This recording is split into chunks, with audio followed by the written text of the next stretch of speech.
Bonjour tout le monde et bienvenue au Aéro Show. Je m'appelle Jonathan Lechasseur, je suis conseiller ressources humaines pour la compagnie Hutchinson Aéronautique. Ce soir, on accueille quelqu'un que vous connaissez bien, c'est le président d'Aéro Emploi. Et ce soir, on inverse les rôles. Salut JS. Salut Joe, écoute, c'est un plaisir d'être là ce soir. Particulier un petit peu d'être dans celui qui est interviewé. Écoute, j'espère que tu vas être indulgent à tes questions, mais je vais m'assurer d'être le plus précis, concis et le plus intéressant possible pour vous à la maison également. Excellent. Je pense que les gens vont être super contents de voir l'autre côté de la table finalement, comme l'interviewer. Puis je sens qu'on va beaucoup apprendre à le connaître. Oui, écoute, des beaux sujets. On va parler beaucoup d'entrepreneuriat ce soir. On va parler de différence du projet Aéro-Emploi, ce que ça a été au fil des années. Des multitudes d'émotions qu'on a pu vivre au cours de ces 10 dernières années. Comment tu as réussi à m'endurer durant ces 5 dernières années déjà? Ça n'a pas été facile. Ah, pas été évident, mais on a réussi aujourd'hui. Oui. On a même réussi à devenir amis également. Exactement. Fait que, non, ça va être plaisant. Okay, écoute, je t'invite à débuter avec tes questions, Joe. Ouais. Avant de commencer avec Aéro Emploi, évidemment, c'est le sujet qu'on veut tous entendre. Parle-nous un petit peu de ton expérience comme interviewé, ton expérience dans des jobs étudiants. On veut savoir d'où tu viens exactement.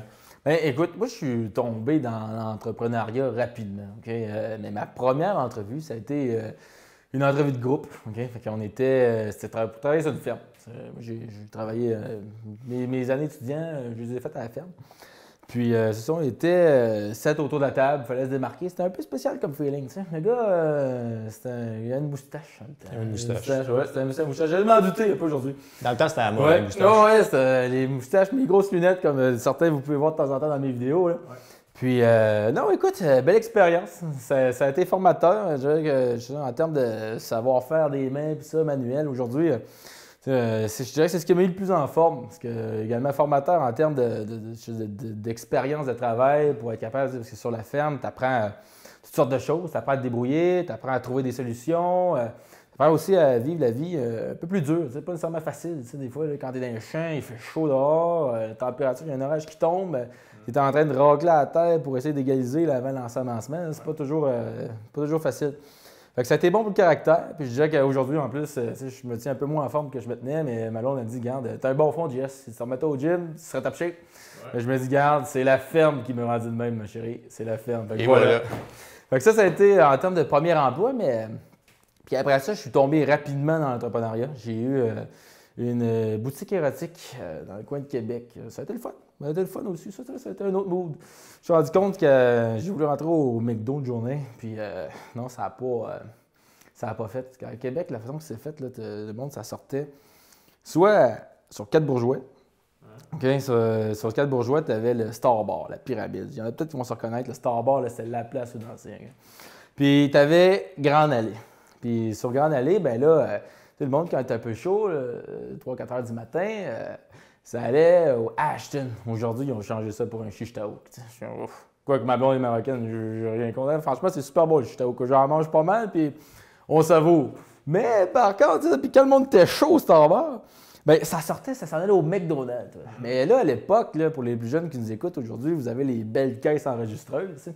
Là, enregistreuse, des caisses électroniques, tu commandes ce que tu veux, Big Mac, whatever, c'est bien.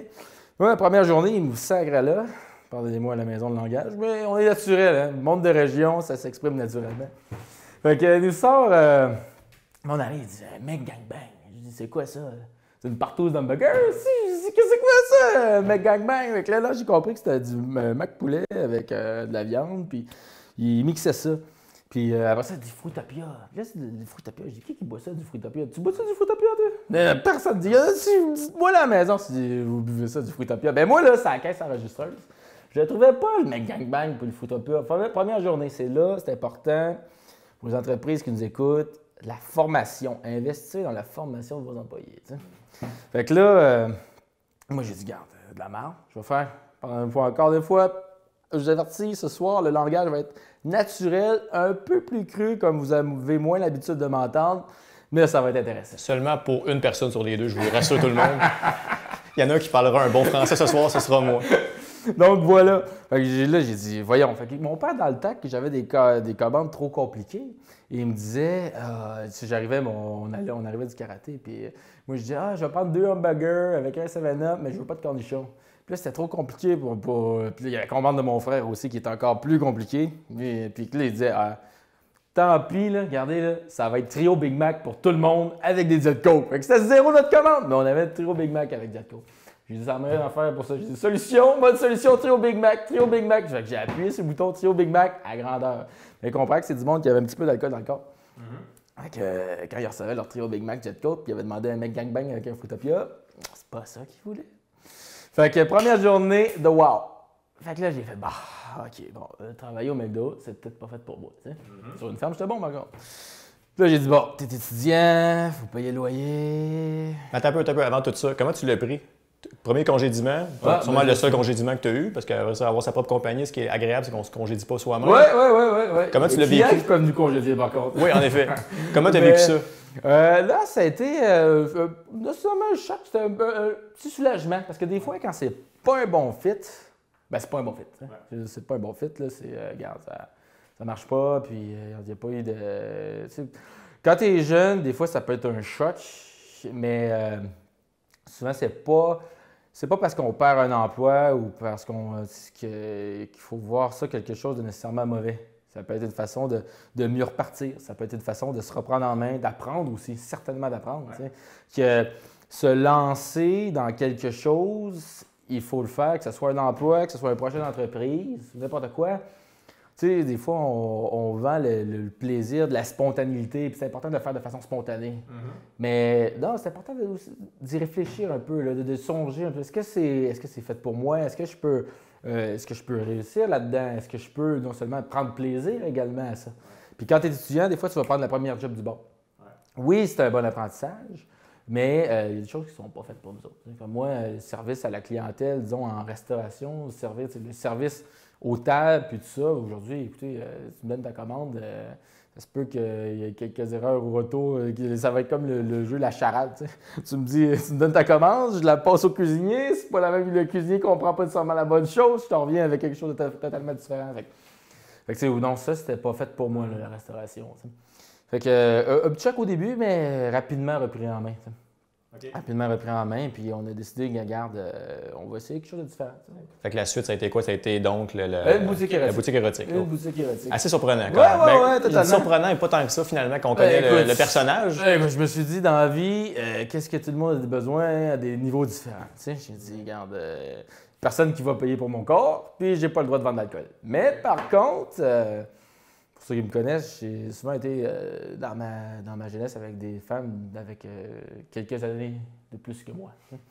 Puis ça a été fort formateur. Puis là, j'ai appris, si tu veux, là, c'est ça, à me découvrir les autres.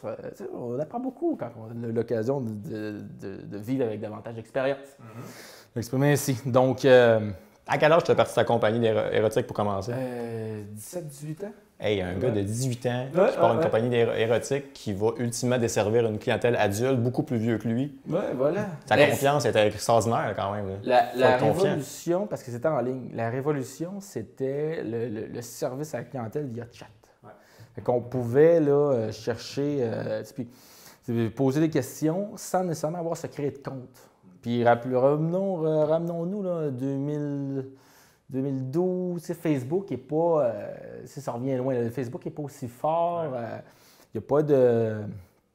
Il commence, puis tout ça, les services de chat encore sur Facebook. Ça, j'ai eu un petit coup de vieux à un moment donné, j'étais dans la petite parenthèse. Il y avait MSN à l'époque. Oui, exactement. Ça, je pensais. On sortait du monde MSN, on sortait du monde MSN, c'est ça, une petite parenthèse. ICQ. Mais aujourd'hui, pour les gens, encore une fois, à la maison, c'est pas tout le monde qui connaît MSN. Écoute, j'ai une petite présentation dans un cégep. Dernièrement. Puis il y a quelques années, je comptais un peu l'histoire que je te conte là, puis je demandais qui connaît MSN. Tout le monde levait la main. Là, dernièrement, j'ai demandé qui connaît MSN ici. J'avais des bouches grandes ouvertes, mais qu'est-ce que c'est? Là, je t'avoue que c'était un coup de vieux. Le 30 ans, je l'ai senti, parce que c'est pas tout le monde que... Tu leur parles de Nintendo, tu leur parles de Game Boy, tu leur parles de... Ça va absolument pas de quoi tu parles, de cassettes, de disquettes, bref. Non, voilà. Les choses évoluent vite. Oui, c'est quelque chose de malheureux quand même, qui n'ont pas eu la chance de connaître. Jouer avec un Game Boy, le feeling de mettre la cassette, de souffler Souffler sa cassette, Nintendo, effectivement. Ouais. On devenait des mécaniciens, des techniciens en audiovisuel soudainement parce qu'on soufflait sur une cassette et qu'elle fonctionnait soudainement. Voilà, c'est ça qui était beau de l'époque. C'était passionnant. C'était le côté plus brut de la chose, mais en même temps plus naturel. Tu sais, Nintendo, on se demandait, puis YouTube roulait un petit peu dans le temps, puis on se permet une petite parenthèse, mais je soufflais dans la cassette, puis là, même quand tu soufflais dans la cassette, ça ne marchait pas, mais le truc, il y avait un Russe sur YouTube qui m'expliquait qu'il y avait de la vodka, tu pouvais gratter un petit peu le...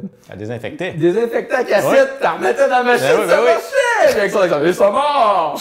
Mon Dieu. Voilà, fait qu'on a connu... c'est des époques, des belles époques quand même.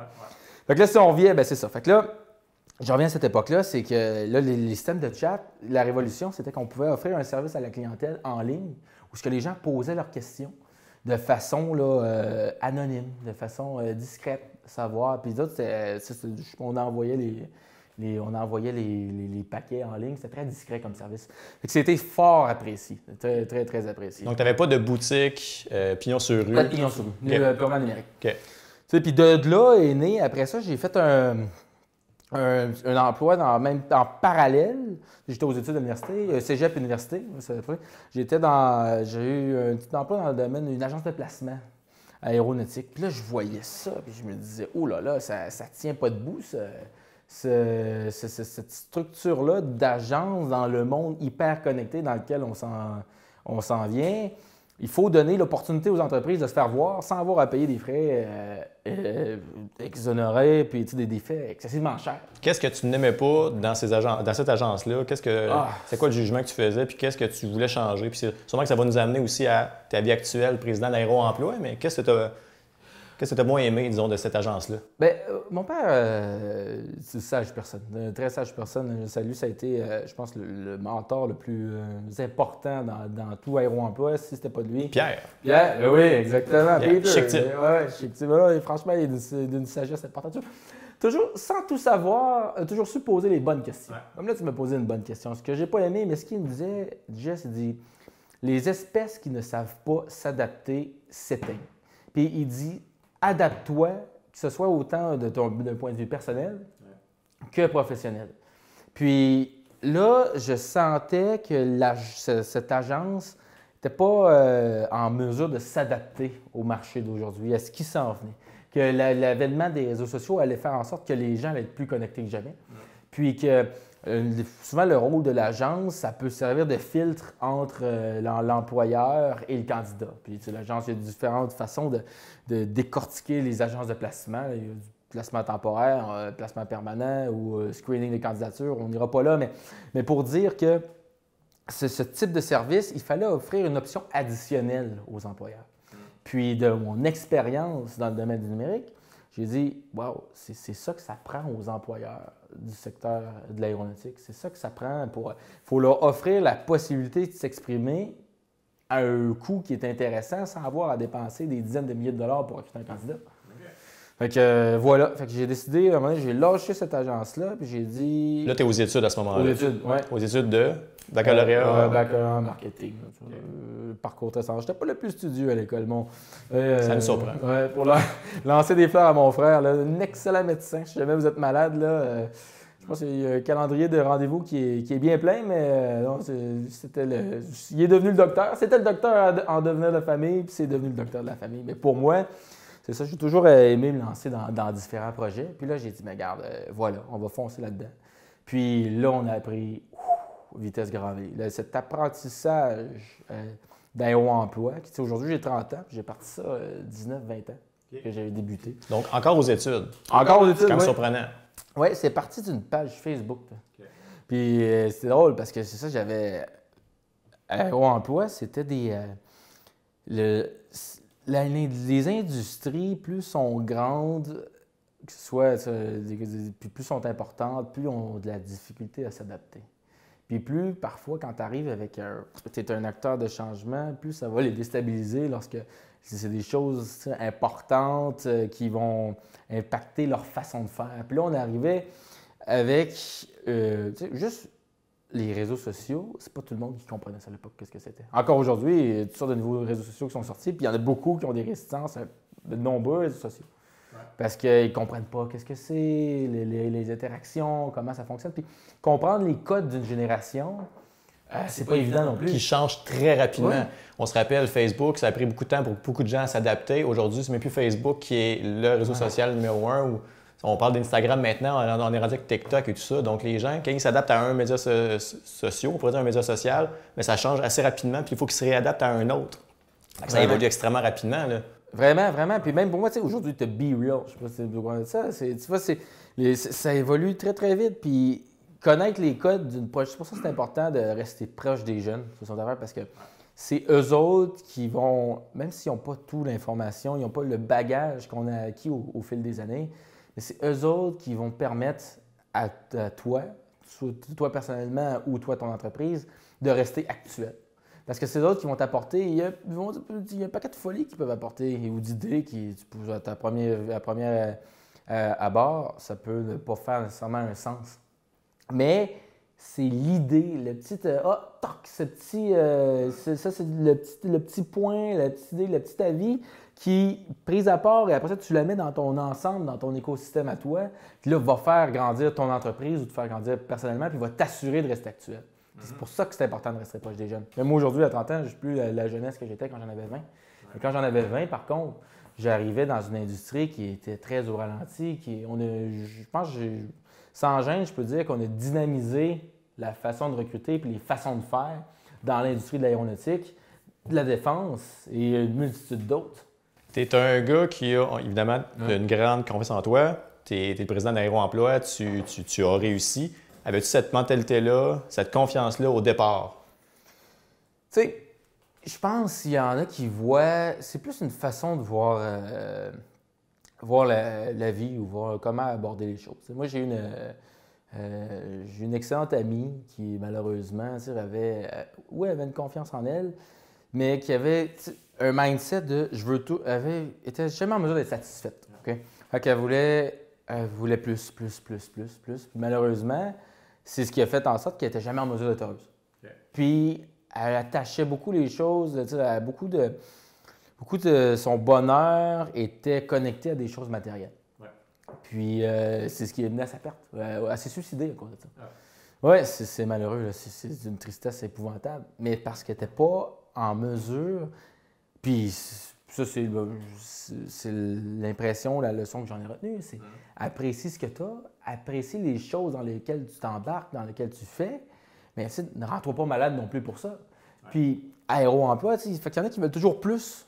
Est-ce que je suis mieux par rapport à ce que j'étais l'année dernière? Est-ce que je suis mieux cette année par rapport à ce que j'étais l'année dernière? Mais non, c'est changer de paradigme, peut être sur un axe de X puis de Y, mais davantage sur une carte qu'on explore. Est-ce que j'ai essayé des choses différentes par rapport à ce que j'ai fait l'année dernière? Fait que m'engager dans des choses, les faire avec passion, mais que ça aille mal ou que ça aille bien, prendre plaisir à le faire. Exactement. Puis ça a toujours été le mindset from now, par le passé jusqu'à aujourd'hui, c'était ça le thinking. C'est pas est-ce que j'ai plus, est-ce que mon chiffre d'affaires est plus élevé ou non par rapport à l'année précédente. Non, c'est ce que j'ai appris des choses, est-ce que j'ai fait des choses différemment. Il y a des choses que je peux améliorer, des choses qui vont, oui, faire en sorte qu'on va faire les choses mieux, mais qu'on va encore prendre plaisir à le faire. Puis on va s'embarquer dans des projets qui, ça n'a pas été évident, il y a des projets qu'on a fait, ça n'a pas toujours fonctionné, mais prendre plaisir à ce que. J'ai un de mes oncles, membre, puis il m'expliquait, il était vice-président de grandes multinationales. Puis des fois, il y a des projets qui n'étaient pas évidents. Puis il dit, tu sais, Jess, il faut prendre plaisir à essayer de remonter un bateau qui coule. Ouais. C'est le fun aussi, le thrill. Ça n'a pas marché, mais regarde, ça n'a pas marché, mais au moins on l'a essayé à fond. On a-tu eu du fun dans le processus? Exactement. Oui. Est-ce qu'on a appris durant le processus? Oui. Parfait. Mission accomplie, en quelque sorte. Apprécier davantage le processus que le résultat. Ouais. Puis tous ceux qui vont faire ça vont se lever le matin pas mal avec un bien meilleur sourire, vont être bien plus heureux que toujours être à la recherche d'un résultat plutôt que d'apprécier le processus. Fait que c'est ça, du départ d'hier à aujourd'hui, quand j'ai parti à Aéro-Emploi, j'ai dit on va à fond, on va l'essayer, puis on verra comment ça évolue. Fait qu'il y a beaucoup d'apprentissage, un peu de tâtonnement, on va essayer telle chose, ça peut bien fonctionner. Beaucoup laissé aussi, faites confiance à mon feeling. Okay. Puis, écoute, le résultat était aujourd'hui, je pense qu'il est excellent. Je veux dire, on a 10 ans qu'on est en affaires, une compagnie qui est très, très profitable. Nombreux employés qui vivent de très belles vies. Aujourd'hui, je suis fier de voir des gens qui s'achètent une maison avec ça. Je les vois grandir, je les vois s'embarquer dans des projets. Non, ça. Placer des gens dans des compagnies en améliorant leurs conditions de travail, puis on s'entend, les conditions de travail, c'est pas tout ce qui est important. Il y a beaucoup de choses importantes dans la vie, mais dans certains cas, effectivement, on donne des emplois à des gens qui auraient plus de misère à s'en trouver.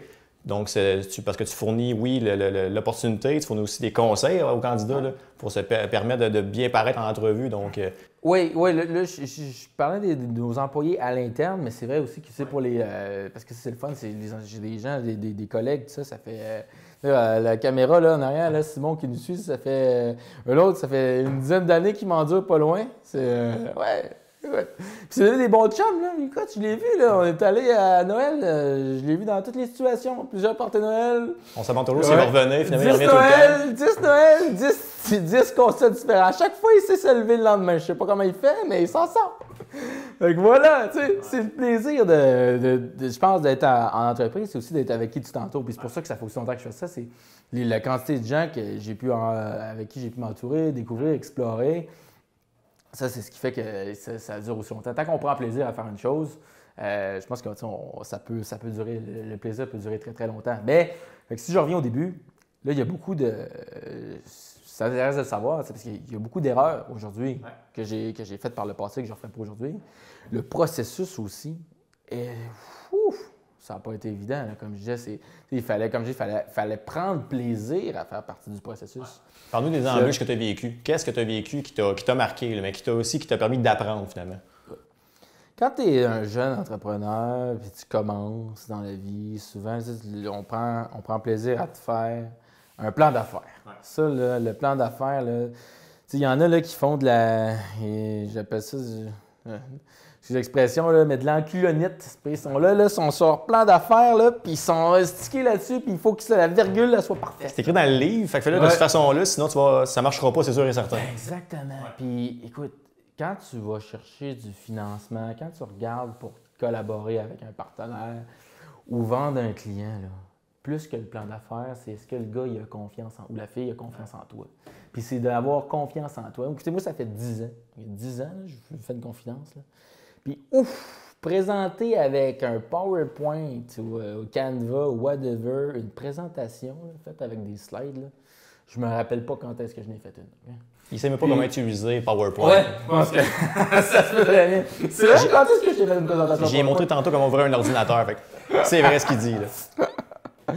Non, l'ordinateur me débrouille plutôt bien, mais ces affaires-là, non. Parce que c'est l'émotion qui va faire en sorte que les gens vont s'engager.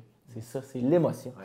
Puis si tu n'es pas capable de générer l'émotion, écoute, je me rappelle, plateforme importante, okay? Placement spot. On va revenir sur mes erreurs, je vais redescendre le parcours, mais vous m'excuserez, je fais beaucoup de parenthèses, mais je pense que c'est intéressant et c'est bon que les gens le sachent. Placement spot. Okay? Je ne parlerai pas contre qui on a soumissionné, okay? Mais je vais vous dresser le contexte. Le spot, là, c'est la plateforme de stage la plus importante, sans me gêner, je peux dire, là, au pays. Pour tout ce qui est de stage dans le domaine de la transport, mobilité, aéronautique, d'importants joueurs là-dessus. Okay? Puis, bien, ils vont écouter ça, je pense qu'on va en rire aujourd'hui. Puis au final, le succès de ça en est témoin.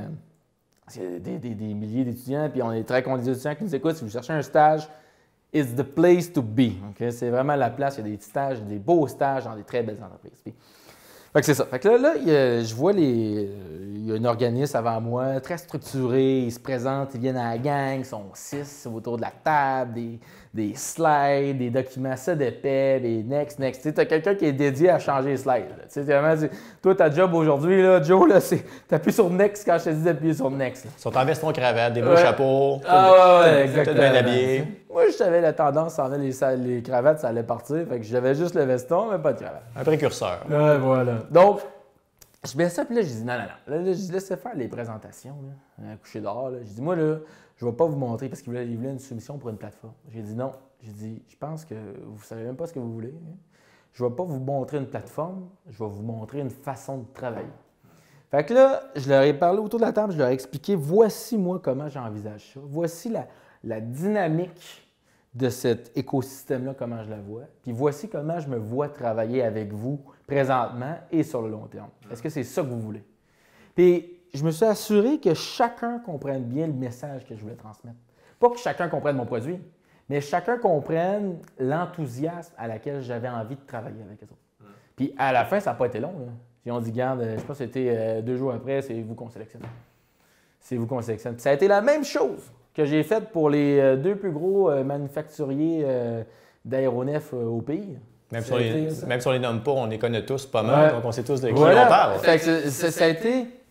Puis je dirais que ces deux-là m'ont aidé beaucoup à me structurer davantage. Parce que dans une start-up, puis même pour la plateforme Spot, je vous synthétise tout ça, mais ils nous ont aidé énormément à nous structurer. Là. Après ça, c'est le fun parce que de tels employeurs, après ça, quand tu as de bons partenaires, ils veulent réussir, mais ils veulent aussi que tu réussisses. Puis en voulant ça, c'est que là, ils vont t'aider. Dire, OK, là, Jess, ça va nous prendre ça, on a besoin de tel type de document. Puis sans dire qu'ils ne le font pas à ta place. Mais ils vont te donner les bonnes orientations pour que tu structures tes processus. Parce qu'avec la croissance, nécessite davantage de structure. Puis les bons partenaires aident à ça. Puis là, vas-y. Parlant de structure, justement, en grandissant, on s'entend à Héros Emploi, on pense tous que c'est l'activité ou c'est la compagnie d'un seul homme. Je pense qu'effectivement, que tu es pas mal, tu es le seul en place, tu es le seul président ou on pourrait dire le seul haut dirigeant de cette compagnie-là, mais tu as sûrement été épaulé, supporté par des gens qui t'ont structuré, qui t'ont aidé dans ton parcours, là, carrément, que tu te rappelles que cette personne-là m'a aidé à transformer un peu Héros Emploi ou à lui donner une bonne direction à ce moment-là. Ouais. Au cours du processus entrepreneurial ou la vie d'une entreprise ou la vie d'un entrepreneur, il va y avoir des gens qui vont vous accompagner tout au long, les gens qui vont rester, les gens qui vont arriver, les gens qui vont quitter. Mais je pense que chaque rencontre que tu fais va apporter du bon. Puis je reviens sur la structure du processus. Après ça, chaque entreprise, à l'université ou au cégep, peu importe dans vos cours, ils vont vous présenter différents organigrammes d'entreprise. Puis à chaque entrepreneur aussi d'y ajouter sa touche, voir un peu comment il souhaite. Puis je dirais, ma fierté d'Héros Emploi, c'est qu'on a toujours su conserver cette proximité-là avec tout le monde, malgré le temps qui a passé.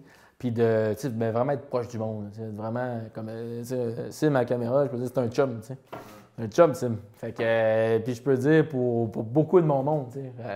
Puis ça a perduré dans le temps. Fait que chaque entrepreneur va pouvoir structurer un petit peu son entreprise à sa façon, prendre des idées d'un peu de tous, puis il y a toutes sortes de gens qui vont graviter autour, mais c'est ça. Fait que je reviens à les gens qu'on rencontre sur notre processus. Souvent, quand on se lance en affaires, bien là, on va avoir tendance de vouloir s'associer rapidement. Okay? Puis on a peu de capitaux, puis on a peu de capitaux. Puis on dit, ah oui, je te donne des parts. Je te donne des parts. On gère les risques. Oui, exact. Puis donner ses parts, c'est une expression de pouvoir avoir accès à de la ressource rapidement sans avoir à affronter du cash. Mais cette étape-là est cruciale. Tout ce que j'apprécie aujourd'hui, moi, c'est d'avoir réussi à le faire sans avoir eu à donner des shares. Parce qu'aujourd'hui, les orientations, ce qu'on souhaite faire, la décision me demeure. Je n'ai pas une épée Damoclès au-dessus de ma tête où je peux prendre le pouls des autres.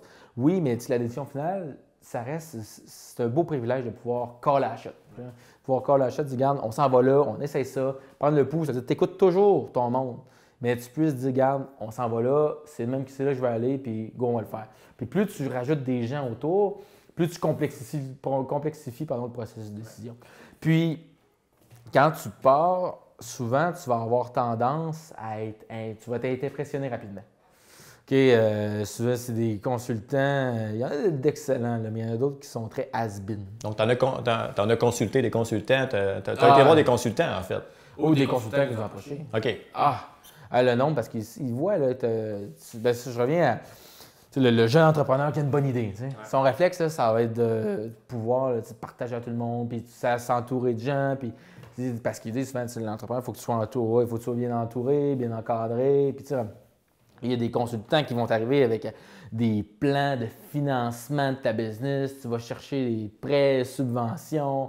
Lui va se prendre une cote. Lui, souvent, ce type de consultant-là, c'est pour rester dans le game, tu sais. Si on tombe un peu juste entre nous, là, certains peuvent être un peu has-been, okay? Puis ils n'apporteront pas nécessairement de valeur ajoutée. Hein. Combien de fois, j'ai dit, combien de fois il y en a qui nous ont dit, tout le monde, oui, je connais tout le monde, je connais un tel, je connais un tel, je connais un tel. Mais, tu sais, lui, il connaît tout le monde, puis il est connu de tout le monde, mais il est aimé de personne. Tu sais. C'est là que tu vois, là, tu sais, ces consultants-là, quand il y avait des gros titres, bien, les gens venaient les voir pour dire, ah, écoute, je vais, ben, pour présenter leur service, puis tout ça, parce qu'ils voulaient avoir quelque chose d'eux autres. Mais une fois qu'ils ont perdu le titre, ils n'ont plus de job. Mais tu sais, tu réalises que leur réseau de contacts n'était pas aussi étroit et aussi intense qu'il était en réalité. Ouais. Puis ça peut coûter très cher à des jeunes startups qui n'ont pas beaucoup de revenus, ou même puis sur le moyen terme, ça peut leur venir très cher parce que là, ils vont avoir donné toutes sortes de garanties ou dire, regarde, si tu vas, si je vais chercher tel financement, bien, je veux que tu me payes tant, etc. Fait que c'est à prendre avec parcimonie. Ça peut être une belle valeur ajoutée, mais il ne faut pas se lancer là-dedans trop vite. Ouais. Si on se lance là-dedans trop vite, on peut se faire très mal. Une start-up qui commence, évidemment, n'a pas beaucoup de fonds, effectivement. C'est très, très fragile. Donc, si effectivement, tu perds de l'argent assez rapidement ou tu fais un mauvais partenariat, ouais. Mais c'est pas juste, ça ne va pas juste te faire mal, ça peut mettre fin à ta compagnie assez rapidement. Là, fait que... oui. Écoute, puis moi, j'ai été sur un CA d'incubateur. Ouais. D'incubateur. Puis souvent, j'ai des amis aussi entrepreneurs. Là, j'en ai un dans le domaine de la robotique. Ouais. Puis, une bonne idée, un bon concept de robot, tout ça, c'est fort. Puis, tu sais, il y a tendance à se lancer dans n'importe qui dit ah, oui, je suis intéressé. Je suis intéressé, puis à vouloir. Parce qu'il faut que quand tu arrives avec des outils ou des technologies, des produits, des services qui ont le potentiel de révolutionner des industries. Pas quand tu veux te partir à un stand de la patate frite au coin de la rue, là, mais des choses qui vont déstabiliser des industries. Il faut vraiment que tu mesures chacune de tes actions, à qui tu vas communiquer un message, à qui, puis prendre le temps de mesurer le bon partenaire, parce qu'il y en a plein qui vont vouloir graviter autour de toi. Il faut vraiment que tu prennes la mesure de bien qualifier. Tu sais, il y a certains types d'employeurs, des gros joueurs, ce qu'ils font. Je ne donnerai pas de nom parce que je ne veux pas recevoir de lettres ce soir ou au courant des prochaines semaines, mais il y a certains employeurs, ce qu'ils font, là, c'est ça, les incubateurs, c'est les meilleures vitrines technologiques. Ouais. Okay? Mais fait que les entreprises vont là, ils vont s'inspirer, ils prennent l'idée. S'ils voient qu'il y a un marché potentiel, ils voient un peu comment vous avez fait, puis là, ils mesurent. Est-ce qu'on est mieux de le faire nous autres mêmes, ça va être plus rentable, d'acheter ce qui est là, ou vous encouragez vous, puis carrément de mettre des parts dans l'entreprise. Mais souvent, ces gros joueurs-là ça va être une façon de tester, pour eux autres, tester un marché, voir un nouveau produit, s'il y a du potentiel, puis dire oui, faites-nous une présentation. Vous arrivez là, vous leur faites une présentation, pas de garantie, ils vous font signer des gros NDA que pour vous n'aurez jamais moyen de les poursuivre, quoi que ce soit, s'il y a une faveur ou s'il y a quelque chose. Protégés à l'os. Et eux autres, ils se protègent à l'os. Ouais. C'est des NDA pour se protéger. Ouais. Après ça, ils prennent l'idée, partent avec, puis bye-bye. Toi, ton produit, tu n'as pas la capacité de la mettre en marché, parce que c'est une chose en même. Puis là, tu as tout présenté tes technologies, ce qui était important pour toi. Tu l'as présenté à un futur concurrent, dans le fond, sans même le savoir. C'est pour ça que c'est important de prendre bien la mesure de choisir ses partenaires, autant ses clients que ses fournisseurs, que ses employés. Ça prend une certaine intelligence des gens puis un côté politique développé. Parce que oui, il y a des gens que il faut que tu leur partages l'information, mais pas nécessairement tout. T'sais. Puis quand tu vas leur parler un test, c'est un peu comme l'entrepreneuriat, j'appelle ça comme un grand jeu d'échecs. Ouais. Chacun de tes coups, il faut prendre la mesure. Ça ne veut pas dire de le faire de façon froide, mais il faut être capable de le calculer son coût. Puis d'être en mesure de prévoir un petit peu, OK, qu'est-ce qui va s'en venir si je fais telle chose, à quoi je m'expose. Ton rapport coût-bénéfice. Ça va coûter combien faire ça? J'ai-tu un risque? Ou si oui, bien, peut-être prendre un petit step back puis essayer de penser à ton affaire puis avant d'y aller. Il n'y a aucune décision qui doit se prendre à la seconde. Fait que toujours prendre le temps de réfléchir ou questionner, aller voir des gens de confiance. Tu peux être ton père Pierre. Ouais. Tu penses être une personne qui a été marquante dans ta vie puis que tu as consulté à certains moments. Là. Le nombre de fois qu'on se faisait des stratégies on va parler à tel. Nous autres, c'est des organisations surtout parce que, tu sais, qu'ils soient en aéro ou dans d'autres domaines, souvent, on appelle ça des grappes. Puis il y a des organisations, puis là, il y a des gens qui vont militer davantage. Puis même l'autorisation à l'interne de ces grappes-là, bien, il peut y avoir il y a de la politique à l'interne de la grappe. Fait que là, il faut que tu choisisses les bons employeurs que tu vas approcher pour pousser ton idée, pour qu'elles grandissent au sein de la grappe. Parce que si tu n'approches pas les bons employeurs, il y en a certains qui vont chercher de l'étouffer tout de suite. Par exemple, certaines agences de placement qui voulaient étouffer, qui souhaitaient étouffer l'idée qu'on avait parce que ça allait les compétitionner directement. On pouvait être un excellent partenaire à ces agences-là. Puis on en a aidé de nombreuses agences. Mais d'autres qui voulaient dire « Ah non, il faut qu'on l'étouffe ». D'ailleurs, tu parles d'étouffer, justement, tu as sûrement vécu des situations des compagnies, des gens qui ont essayé d'étouffer ce projet-là avant qu'il naisse ou pendant qu'il était en train de croître. As-tu des situations que tu as vécues, des obstacles ou des gens en bête que tu as reçus, que tu as réussi à te relever ou même juste passer, sauter par-dessus? Tellement. Écoute, quand on a lancé ça au début, là, une agence de placement nous envoyait des mises en demeure. Des mises en demeure. Puis après ça, pour dire « Ah non, ce produit-là, vous êtes parti. » Tu sais, quand je dis les gens ne comprennent pas les réseaux sociaux, comment ça fonctionne. Écoute, il y en a qui disaient « Ah, il a volé des données. » Puis après ça, là, ce qu'ils vont faire, c'est qu'il y en a qui vont s'asseoir sur leur crédibilité. Puis ils vont se mettre à propager des messages pour en faire une vérité.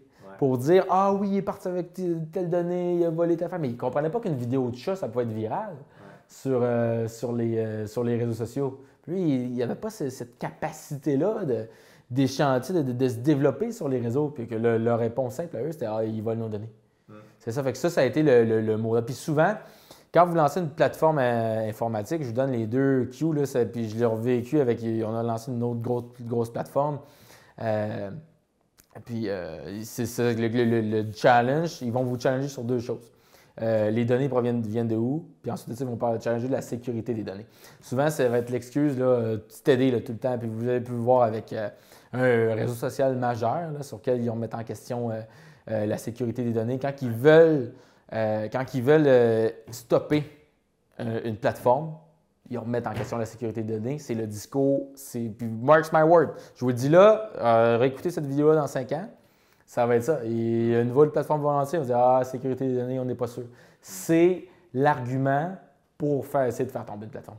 Qu'est-ce que tu as vécu? Dans cette situation-là, précisément, tu as reçu une mise en demeure. Comment tu as réagi? Là, tu avais quel âge à ce moment-là? Tu commençais, tu avais 20 ans. Un gars de 20 ans reçoit une mise en demeure, il a un beau projet, il est passionné, et là, une grosse compagnie, j'imagine que tu es assez grosse que cette compagnie-là, tu envoies une mise en demeure. Tu réagis comment? Merci à Juripop. Merci à Juripop. À l'époque, j'ai droit à Juripop qui nous avait supporté là-dedans. Puis, c'est de bons conseils. Puis, au début, c'est très déstabilisant. Je vous dis, là, tu vois ça, mais après ça, là, une mise en demeure, là, torchez-vous avec. C'est une façon de vous assurer qu'on vous a communiqué un message. C'est-à-dire que le message est passé. Mais après ça, il va y en a qui vont vous en servir pour vous déstabiliser, pour regarder là. Ils vous ont communiqué un message, puis voilà. C'est ça que c'est une mise en demeure. C'est pour vous montrer, regardez, on vous a communiqué le message, on vous a passé la chose. Mais après ça, écoutez, s'il n'y a pas de fondement juridique réel en arrière, puis c'est ce que vous avez fait, là, vous savez que vous êtes legit. Aucun problème. Donc, tu t'es torché avec. Ah ben, ça aurait été... Pour résumer la situation. J'imaginais la situation, mais c'est un peu... Je vais dire, c'est ça. En fait, c'est pour pas faites-en pas de cas. Là. Si vous savez que vous êtes droite, puis au final, le temps va nous avoir donné raison. Parce que aujourd'hui, on est encore là. Aéro-emploi est la plateforme pour les emplois dans le domaine de l'aéronautique. Puis, tout ce qui peut être dit sur Aéro-emploi. Au début, là, c'était vraiment difficile. Mais de là, l'important, j'avais des bons partenaires. Mecachrome, je me souviens, Mecachrome, dans nos débuts, ça a été partenaire de lancement d'Aéro-emploi. Atlas Aéronautique à Grande-Bay. On les voit plus assez souvent, mais ils sont partis. C'était avec eux autres qu'on est partis. Ces gens-là, c'était très serré. Puis ils nous ont poussé, là.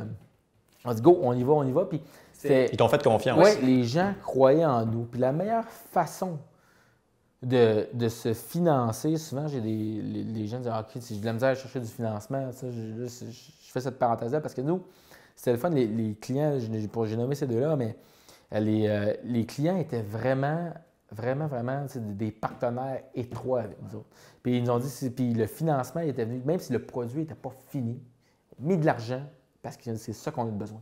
C'est ça qu'on a besoin, puis ils ont dit go, on fonce. Ça a été la meilleure façon de se financer, c'est quand tu es capable de partager le risque avec ton client. Pourquoi ils l'ont fait? Parce qu'ils ont cru. Exactement. Tu as remarqué qu'il y avait un manque au niveau de l'industrie. Il y avait des agences de placement, il y en a encore beaucoup, des agences de placement qui sont généralistes. Tout ce que tu as vu, c'est qu'il y avait un manque au niveau de l'industrie aéronautique. Il n'y a pas d'agence qui s'occupait vraiment de cette industrie-là précisément. Puis d'avoir des candidats à portée de main, d'avoir une connaissance très, très aiguisée des postes en aéronautique. Les agences aussi bonne soit-elle, n'ont pas cette spécialité-là. Toi, tu as été la chercher et tu as créé cette compagnie-là. Donc, ils vendent un Mecachrome ou peu importe, Hutchinson pour ne pas les nommer. On te fait confiance parce qu'on sait que assez rapidement, tu vas nous trouver des bons candidats parce que tu es spécialisé dans le domaine. Puis il n'y en a pas d'autres vraiment beaucoup. Il y en a un peu plus maintenant, mais quand tu as créé Aéro-Emploi, tu as été un des premiers, sinon le premier à se concentrer sur l'aéronautique. Oui, puis nuance. Oui, on a le volet agence, mais aujourd'hui, l'éventail de services d'aéroport est très large. C'est que, à l'époque, tu te rappelles, Joe, c'était on voulait donner une voix aux employeurs. Fait que, l'agence demeure un service qui va demeurer et qui sera toujours nécessaire. Mais ce qu'on a aussi permis, c'est d'être la plateforme d'emploi à travers laquelle toi, Joe, tu affiches tes postes pour recruter, qui t'évite de payer un coût d'agence aussi également. Fait que c'est ça qu'on a vraiment offrir le choix. Puis c'est ça, je pense, la beauté de la vie, c'est de pouvoir avoir des choix. Tu sais, quand on dit que tu es libre de faire des choix, de prendre des choix, bien, c'est ça qu'on voulait donner, que je voulais donner aux gens avec Aéro-Emploi. Vous êtes une agence, vous êtes une plateforme d'affichage de postes, mais vous êtes aussi une firme marketing, littéralement. Ça, vous avez un peu cherché ton background marketing, donc tu as un bac en marketing, mais c'est effectivement, vous faites des événements fréquemment, des événements promotionnels pour aller attirer des candidats. Vous attirez beaucoup de candidats à ces événements-là. Donc, parle-nous un petit peu de ces événements-là. Tu en fais fréquemment dans une année, combien à peu près? Une vingtaine, une trentaine à peu près? Oui, l'idée de l'événementiel, puis encore une fois, je remercie tous ceux à la maison qui nous écoutent, qui ont peut-être déjà participé à nos événements, c'est de pouvoir connecter le monde. Tu sais, je suis un gars de rester en région longtemps, hein, puis c'est le fun, les parties. Moi, j'ai toujours aimé les sorties, tout ça. C'est plaisant de sortir, c'est le fun, les parties. Puis je travaille avec du monde de région. Hein. Signe derrière la caméra, je leur dis bonjour. Ça, c'est un gars de Chicoutimi. Puis Chicoutimi, maudite belle place. Ceux qui ne l'ont pas visité, c'est à vivre. C'est ça l'accent qu'on entendait tantôt. Hein? Voilà, il faut être chaleureux. Aujourd'hui, c'est moins vrai, mais à l'époque, il y avait 6 pieds de neige, c'était pas long. Puis l'hiver, là, c'était pas loin de 10 mois par année. Tu sais, t'avais pas le choix d'être chaleureux. T'sais. Fait que c'était du monde chaleureux, c'était du monde de party. J'ai toujours aimé particulièrement affectionner cette région-là. Mais l'idée est venue de, tu sais, on va faire des get-together. On va faire des parties, on va avoir du fun, puis on veut que les candidats puissent découvrir les entreprises, mais aussi ceux qui font vivre ces entreprises-là dans un contexte différent.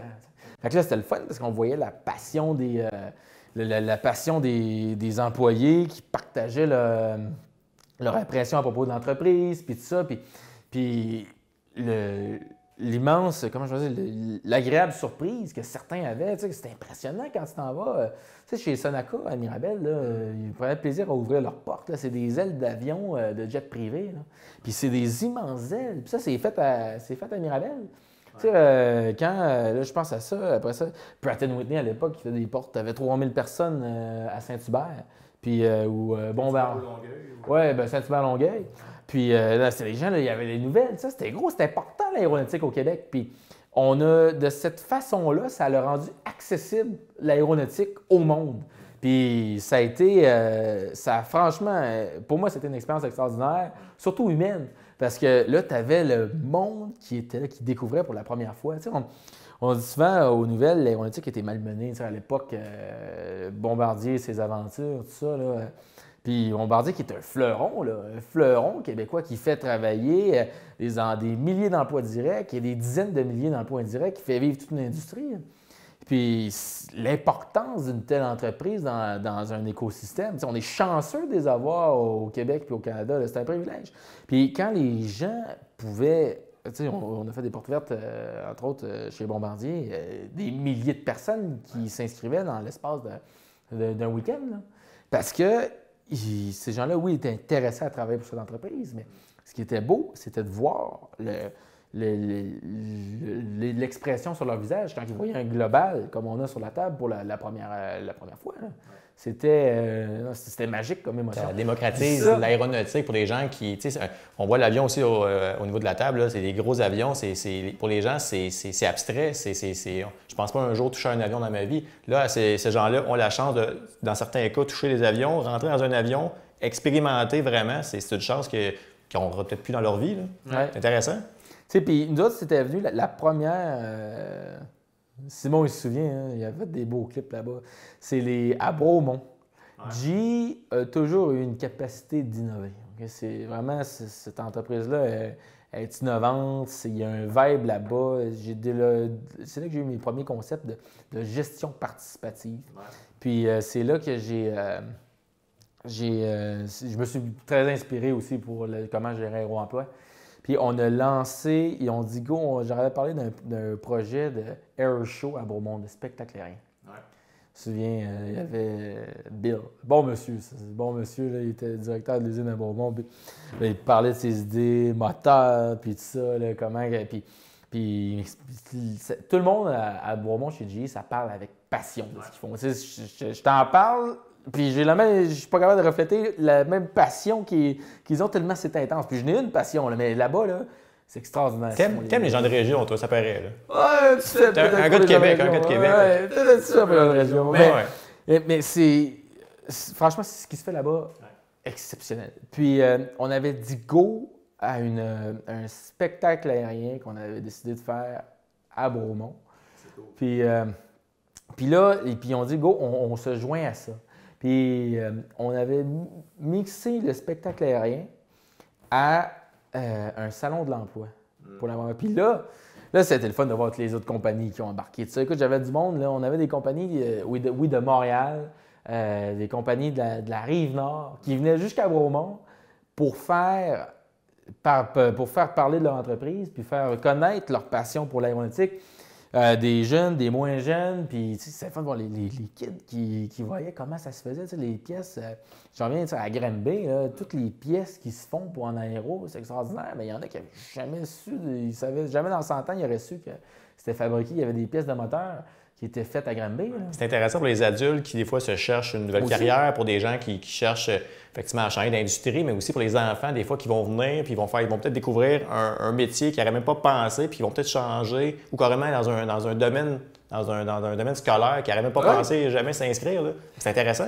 Oui, c'est exact. Parce que c'est ce qu'on disait un peu plus tôt, c'est l'aéronautique qui a été malmenée dans les médias, ça n'a pas toujours été évident. Là. Mais ça, c'est cette initiative-là, c'est là qu'il y a un déclic dans ma tête qui a dit il faut qu'on puisse rendre l'aéronautique accessible au monde. Puis, on a des usines partout au Québec, des centres de maintenance. Écoute, Première Aviation à Québec, la famille là, qui gère ça présentement, le nouveau propriétaire, c'est du bon monde. C'est du monde de région aussi qui ont acheté ça récemment. Puis c'est une longue histoire, là, ça a bougé. Il y a de l'aéro à Trois-Rivières aussi. Puis c'est des plans de maintenance, c'est des compagnies de maintenance là-bas d'avions. Hein. Puis c'est immense, là. C'est immense. Mais la plupart des gens au Québec ne savent pas qu'il y a de la maintenance d'aéronefs d'avions qui volent dans le sud à l'année, là, qui se fait à Québec. Puis la plupart des avions de notre plus important transporteur aérien sont maintenus à Trois-Rivières. Fait que ça, mais quand tu fais découvrir ça aux gens, c'est que là, tu permets au monde de se réapproprier l'aéronautique. Puis c'est là l'idée, quand on a commencé les portes ouvertes, puis ça, on s'est mis à annoncer ça, que là, ça a vraiment changé la donne aussi dans la façon de faire la porte ouverte. On a voulu dynamiser tout ça. Je pense à MSB à l'époque, ça je clair aujourd'hui. Taco aéro. Là. Les gens, j'ai vu taco, un peu les consommations, même alcoolisées. Concept mexicain avec l'aéronautique. Exact. Qui va montrer que l'aéro, ça peut être accessible, puis que c'est une industrie qui est faite pour le monde, puis qui est proche du monde. C'est ça qu'on a montré, je pense, à travers nos événements. Hey Jess, il reste quelques secondes. Qu'est-ce qu'on peut espérer pour Aéro-Emploi dans les prochaines années? D'ici, mettons, 5 ans, qu'est-ce que tu aimerais faire avec Aéro-Emploi? Qu'est-ce que tu aimerais que ça devienne? C'est quoi ta vision, mettons, dans les prochaines années? Là? Bien, écoute, je dirais Aéro-Emploi, la base, la priorité, c'est de continuer de partager notre passion pour l'aviation. Continuer de faire découvrir des entreprises d'un océan à l'autre au Canada. Proposer des expériences toujours plus pertinentes, toujours plus intéressantes, autant pour les employeurs que pour potentiels candidats. Fait que c'est poursuivre, de conserver cette même passion pour l'aéro. Je dirais que c'est ça qu'on peut souhaiter pour Aéro-Emploi, pour les gens de l'aéronautique de garder confiance dans leur industrie et pour les jeunes qui souhaitent vivre l'expérience de l'aéronautique, d'avoir confiance en cette industrie parce qu'il y a des milliers et des milliers de postes à pourvoir présentement. Et encore plusieurs milliers pour les prochaines années. C'est une industrie d'avenir, pleine de potentiel. Puis vous avez toutes les raisons de vous joindre à cet écosystème qui est extraordinaire. Quel vendeur! Tout le monde, merci d'avoir été présent à Aéro Show. Merci JS de ta présence ce soir chez toi, dans ton propre bureau. C'était fun de t'accueillir chez vous. Franchement, Joe, ça a été un privilège. Belle fun. Yes. J'ai aimé ça. Fait qu'on se retrouve. Prochaine séance de gym. Yes. Je pense que. T'en as besoin. Ouais. Pas un micro-stage. Après une conférence comme ça, là, regarde, je pense que les deux, on est dû. Voilà. Voilà. Merci tout le monde. Ouais.